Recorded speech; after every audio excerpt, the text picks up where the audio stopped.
Hello, today we will guide you through how to view bank statements in QuickBooks Online. To begin, open QuickBooks Online and make sure you're on the main homepage. This is where you'll access the tools needed to locate your statement information. If you're already signed in, you can go straight to the dashboard and follow along from there. Once you're in QuickBooks, look toward the top left area of the screen and click on Settings.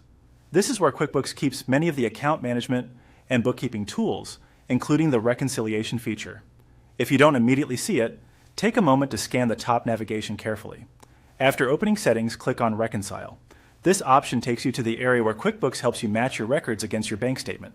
Reconciliation is useful because it lets you review statement details and confirm that your books align with what your bank has reported. When the Reconcile page opens, click on Get Started. This moves you into the setup screen for the reconciliation process.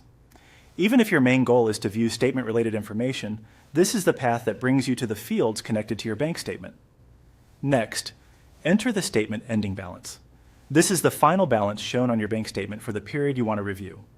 Be sure to enter the amount exactly as it appears on the statement, including the correct decimals, since accuracy matters during reconciliation.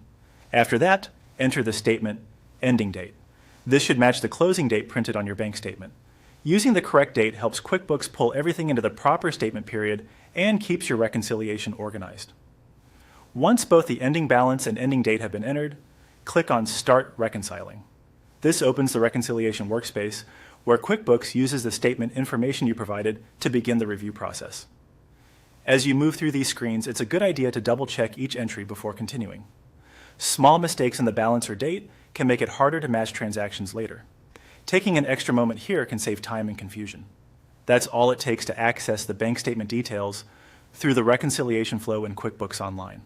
By opening QuickBooks, going to Settings, selecting Reconcile, choosing Get Started, entering the statement, ending balance and date, and then clicking Start Reconciling, you can quickly reach the area tied to your bank statement information.